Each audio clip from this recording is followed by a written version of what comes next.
ساحلی شہر دیبل عرب لشکر کے گھیرے میں تھا۔ 5 منجنیقیں شہر پر پتھروں کی بارش کر رہی تھی، مگر شہر کے محافظ ہار نہیں مان رہے تھے۔ ایک وجہ یہ تھی کہ انہیں ایک طلسم میجک پر اندھا یقین تھا۔ ان کا عقیدہ بن چکا تھا کہ جب تک شہر ایک جادو کے حصار میں ہے، یہ فتح نہیں ہو سکتا۔ لیکن ایک ماہر نے ایسا طاق کر نشانہ مارا کہ ذہنوں میں قائم طلسم نظروں کے سامنے ٹوٹ گیا۔ یہ کیسے ہوا؟ فتح سندھ کے آخری معرکے کی کہانی کیا تھی؟ آج کے اس ویڈیو میں ہم آپ کو یہی سب دکھائیں گے۔ دیبل شہر کے درمیان میں بدھ مت کا ایک 120 فٹ اونچا مندر تھا، جس پر ایک گنبد بھی قائم تھا۔ اس گنبد کے نیچے کمرے تھے۔ ان کمروں میں مورتیاں رکھی ہوئی تھی۔ ان میں سب سے بڑی مورتی مہاتما بدھ کی تھی۔ مندر پر 4 پٹیوں والا سرخ پرچم بھی لہرا رہا تھا۔ کہتے ہیں اس پرچم کے نیچے ایک تعویذ بندھا ہوا تھا۔ شہر کے لوگ یہ سمجھتے تھے کہ اس پرچم اور تعویذ کی وجہ سے ان کا شہر ایک جادو کے حصار میں محفوظ ہے اور کسی بھی بیرونی حملے کا شکار نہیں ہو سکتا۔ ان کے خیال میں یہی وجہ تھی کہ عربوں کے پہلے لشکر کامیاب نہیں ہو سکے تھے۔ یہی راز تھا جو محافظوں کو لڑنے کا حوصلہ دیتا رہتا تھا۔ پھر شہر میں رہنے والے ایک برہمن نے محمد بن قاسم کو یہ راز بتا دیا۔ اس نے کہا، اگر تم دیبل کو فتح کرنا چاہتے ہو تو اس پر لگا پرچم اور گنبد توڑ ڈالو۔ محمد بن قاسم نے منجنیقوں کے ماہر سے کہا، اگر تم یہ گنبد توڑ دو تو میں تمہیں 10,000 درہم دوں گا۔ جواب میں اس نے کہا، اگر میں نے 3 پتھروں میں یہ گنبد نہ توڑا تو آپ میرے ہاتھ کٹوا دینا۔ اس کے بعد اس نے عرب لشکر کی سب سے بہترین منجنیق عروس یعنی برائٹ کو 2 گز کاٹ کر چھوٹا کیا تاکہ اس سے مندر کے گنبد کا درست نشانہ لیا جا سکے۔ پھر اس نے نشانہ سادھا اور 2 پتھروں میں پرچم بھی گرا دیا اور گنبد بھی توڑ ڈالا۔ مندر کا گنبد کیا ٹوٹا، شہر کے لوگوں کی امیدیں بھی ٹوٹ گئی۔ انہوں نے شہر کے دروازے کھول دیے اور عرب لشکر اندر داخل ہو گیا۔ دیبل کا قید خانہ توڑ کر مسلمان قیدیوں کو آزاد کروا لیا گیا۔ 4,000 مسلمانوں کو شہر میں بسا دیا گیا۔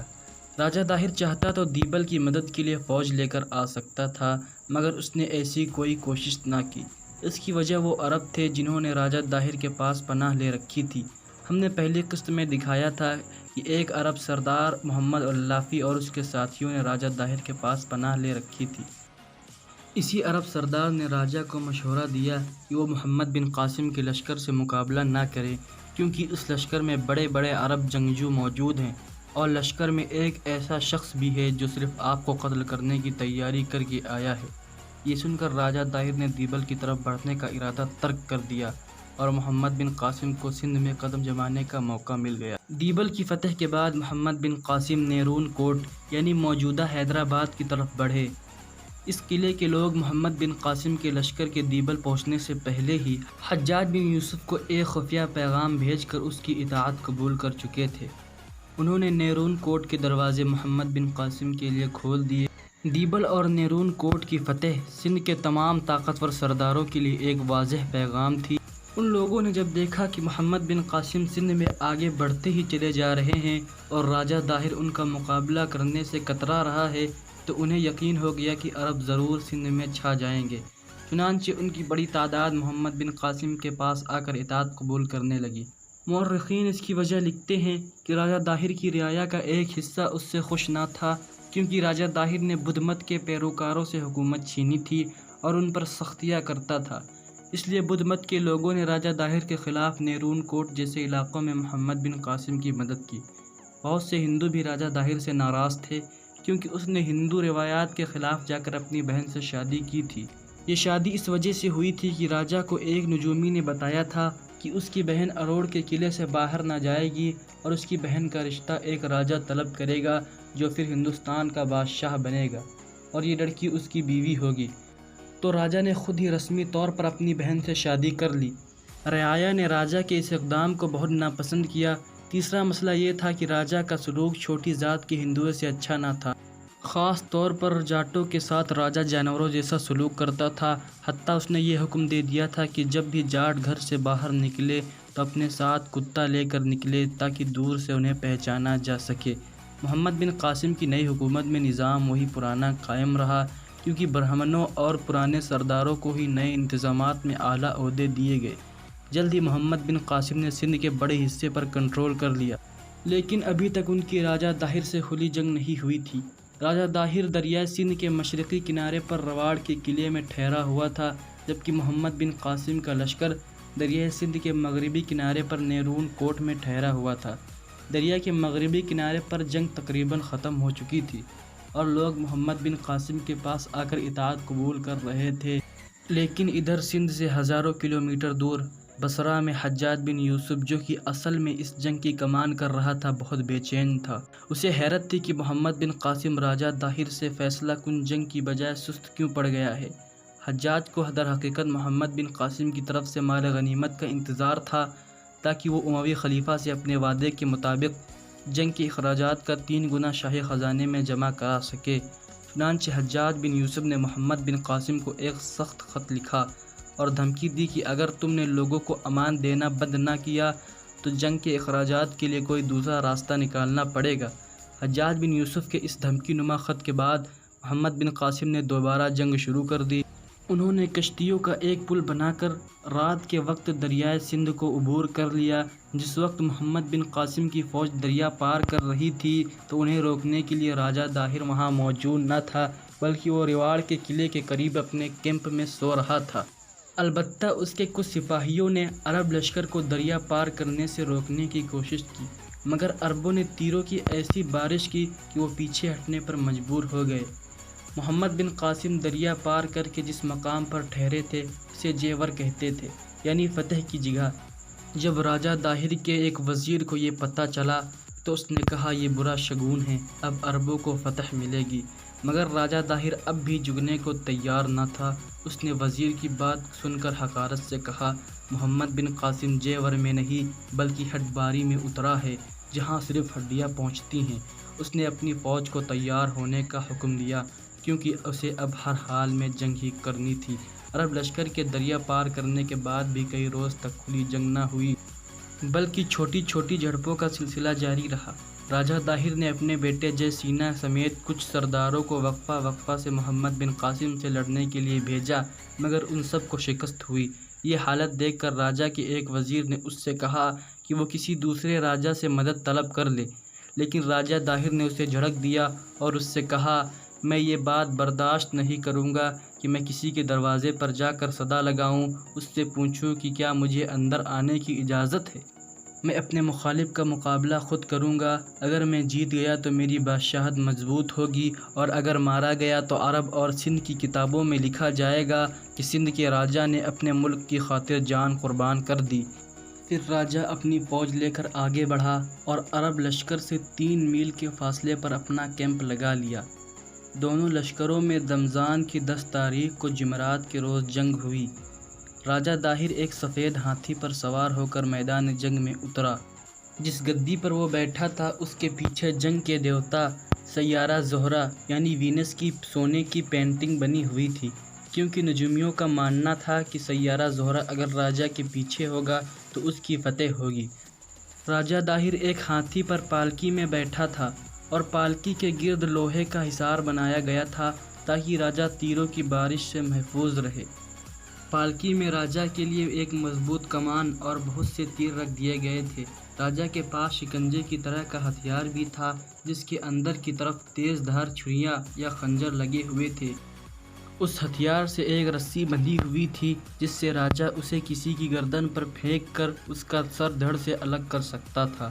پالکی میں راجہ کے ساتھ 2 کنیزیں بھی تھیں، جن میں سے ایک راجہ کو تیر پکڑاتی تھی اور دوسری پانڈ بنا کر پیش کرتی تھی۔ ایسی حالت میں تپتی دھوپ میں دونوں لشکر ٹکرا گئے۔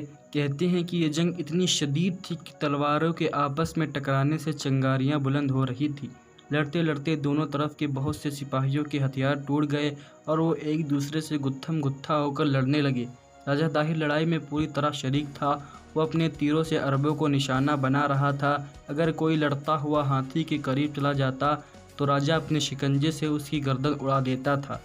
یہ منظر دیکھ کر ایک عرب سوار شجاع حبشی نے راجہ کو للکارا اور اس کے ہاتھی پر حملہ کر کے اس کی سونڈ زخمی کر دی۔ راجہ نے غضبناک ہو کر 1-2 شاخہ تیر نکالا اور ایسا تاک کر نشانہ لگایا کہ شجاع حبشی کا سر کٹ گیا۔ ایک مشہور عرب جنگجو کا راجہ کے ہاتھوں یہ حشر دیکھ کر راجہ کی فوج کا جذبہ بڑھ گیا۔ اور انہوں نے ایسا زوردار حملہ کیا کہ عرب جنگجو پسپائی پر مجبور ہو گئے۔ محمد بن قاسم نے جب یہ منظر دیکھا تو چند گھونٹ پانی پیا اور پکار کر کہا، مجھے دیکھو، میں تمہارا امیر محمد بن قاسم یہاں ہوں، کدھر بھاگتے ہو؟ ڈھالے سنبھالو اور صبر کرو، کیونکہ کافر شکست کھا چکے ہیں اور فتح ہماری ہے۔ محمد بن قاسم کی پکار سن کر عرب لشکر ان کے گرد جمع ہو گیا اور لڑائی پھر تیز ہو گئی۔ اس بار عربوں کا پلڑا بھاری ہو گیا، لیکن جب تک راجہ میدان میں موجود تھا اس کی فوج کو شکست دینا ممکن دکھائی نہیں دے رہا تھا۔ چنانچہ محمد بن قاسم کے حکم پر تیر اندازوں نے راجہ داہر کے ہاتھی پر جلتے ہوئے تیر پھینکنا شروع کیا۔ ایک تیر پالکی کے حصار کو توڑ کر اندر چلا گیا اور پالکی میں آگ لگ گئی۔ ہاتھی بے قابو ہو کر دریائے سندھ میں گھس گیا اور پانی میں بیٹھ گیا۔ اس وقت تک بیٹھا رہا جب تک آگ نہ بجھ گئی۔ اس دوران ایک تیر راجہ کے سینے میں بھی لگا، مگر راجہ اس تیر سے مرا نہیں بلکہ زخمی ہو کر ہاتھی سے اتر گیا۔ ایک عرب، عمر بن خالد، اس کے قریب پہنچنے میں کامیاب ہو گیا۔ اس نے راجہ کے سر پر تلوار ماری جس سے راجہ وہیں ڈھیر ہو گیا۔ راجہ کی موت ہوتے ہی عربوں نے یہ تاریخ کی اہم جنگ جیت لی۔ راجہ کا سر کاٹ کر حجاج بن یوسف کے پاس عراق بھیج دیا گیا۔ کیا راجہ کی موت پر جنگ یہی ختم ہو گئی؟ نہیں، راجہ کی موت پر جنگ ختم نہیں ہوئی۔ راجہ داہر کی موت کے بعد اس کا لشکر بھاگ کر ریواڑ کے قلعے میں بند ہو گیا۔ ان لشکریوں کی تعداد 15,000 کے قریب تھی۔ قلعے میں راجہ داہر کی بیوی رانی بائی بھی موجود تھی۔ یہ راجہ داہر کی وہی بہن تھی جس سے راجہ نے رسماً شادی کی تھی۔ رانی بائی کئی روز تک عرب لشکر کا مقابلہ کرتی رہی، مگر عرب منجنیقوں نے قلعے کی دیواریں توڑ دی تو رانی نے راجہ داہر کے حرم کے ساتھ خود کو آگ لگا کر خودکشی کر لی۔ رانی بائی کی موت کے بعد راجہ داہر کے خاندان کی مزاحمت جلد ہی دم توڑ گئی۔ راجہ داہر کا بیٹا جے سینا چتوڑ کی طرف بھاگ گیا۔ اس کے بعد محمد بن قاسم نے راجہ داہر کے مرکز اروڑ کے قلعے کو بھی فتح کر لیا۔ یوں سندھ عربوں کی اموی سلطنت میں شامل ہو گیا اور سندھ میں ہر جگہ محمد بن قاسم کا ایک فاتح کی حیثیت سے استقبال ہونے لگا۔ وہ جہاں جاتے لوگ پھولوں کا ہار لے کر ڈھول بجاتے ہوئے ان کا استقبال کرنے کے لیے نکل آتے۔ محمد بن قاسم 715 تک یعنی 3 سال سندھ میں ہی ٹھہرے رہے۔ اس دوران انہوں نے ملتان پر بھی حملہ کیا۔ ملتانیوں نے عربوں کی بہت مزاحمت کی، مگر عربوں نے ملتان کا پانی بند کر دیا، جس کے بعد یہ شہر بھی فتح ہو گیا۔ ملتان محمد بن قاسم کی فتوحات کی آخری حد ثابت ہوا۔ اس کے بعد وہ مزید فتوحات حاصل نہ کر سکے کیونکہ اموی سلطنت میں کچھ تبدیلیاں آ چکی تھی۔ ایک تو یہ کہ 714 میں محمد بن قاسم کا سرپرست حجاج بن یوسف انتقال کر گیا۔ اس واقعے کے ایک سال کے اندر ہی اموی خلیفہ ولید بن عبد الملک بھی وفات پا گیا، جو کہ حجاج اور اس کے خاندان کا ہمدرد تھا۔ ولید کی موت کے بعد اس کا بھائی سلیمان خلیفہ بنا۔ سلیمان اپنے بھائی ولید کے دور کے بہت سے گورنروں اور جرنیلوں کو ناپسند کرتا تھا اور ان سے دشمنی رکھتا تھا، انہیں سخت سزا دینا چاہتا تھا۔ ان گورنروں میں جن سے وہ نفرت کرتا تھا حجاج بن یوسف بھی شامل تھا۔ جب سلیمان خلیفہ بنا تو حجاج تو مر چکا تھا، مگر سلیمان نے اس کے رشتہ دار محمد بن قاسم سے بدلہ لیا۔ سلیمان نے خلیفہ بننے کے بعد یزید بن قبسہ کو سندھ کا نیا والی مقرر کیا۔ یزید نے سندھ پہنچتے ہی محمد بن قاسم کو گرفتار کر لیا۔ محمد بن قاسم کو قیدیوں کی طرح ٹاٹ کے کپڑے پہنائے گئے، ہاتھوں میں ہتھکڑیاں اور پاؤں میں بیڑیاں ڈال کر عراق کے گورنر کے پاس بھیج دیا گیا۔ محمد بن قاسم عراق پہنچے تو انہیں تواسط کے جیل میں قید کیا گیا، جہاں انہیں سخت اذیتیں دی گئی۔ انہی اذیتوں کو سہتے سہتے 715 میں محمد بن قاسم کی روح پرواز کر گئی۔ محمد بن قاسم نے اپنی گرفتاری کے وقت ایک شعر پڑھا تھا جس کا اردو میں ترجمہ ہے، لوگوں نے مجھے ضائع کر دیا اور دیکھو کس جوان کو ضائع کیا، وہ جوان جو مصیبتوں کے وقت کام آتا ہے اور سرحدوں کی دفاع کے لیے بہترین ہے۔ سندھ میں اب بھی محمد بن قاسم کی یادگاریں موجود ہیں۔ سندھ کا پرانا دارالحکومت اروڑ اب ایک چھوٹی سی بستی میں تبدیل ہو چکا ہے، جہاں محمد بن قاسم پبلک اسکول جیسی محمد بن قاسم کی یادگاریں موجود ہیں۔ آبادی کے باہر ایک مسجد کے چند ستون بھی ہیں، جس کے بارے میں روایت ہے کہ اس مسجد کو محمد بن قاسم نے ہی تعمیر کروایا تھا۔ اسی کے ساتھ محمد بن قاسم اور فتح سندھ کی یہ داستان مکمل ہوئی۔ جلد ملتے ہیں آپ سے نئی ویڈیو میں۔ اگر آپ نے ابھی تک محمد بن قاسم اور فتح سندھ کا پہلا حصہ نہیں دیکھا تو ڈسکرپشن میں دیے گئے لنک سے دیکھ سکتے ہیں۔ اگر ویڈیو پسند آیا ہو تو ویڈیو کو لائک کریں اور چینل کو سبسکرائب کریں۔ السلام علیکم، خدا حافظ۔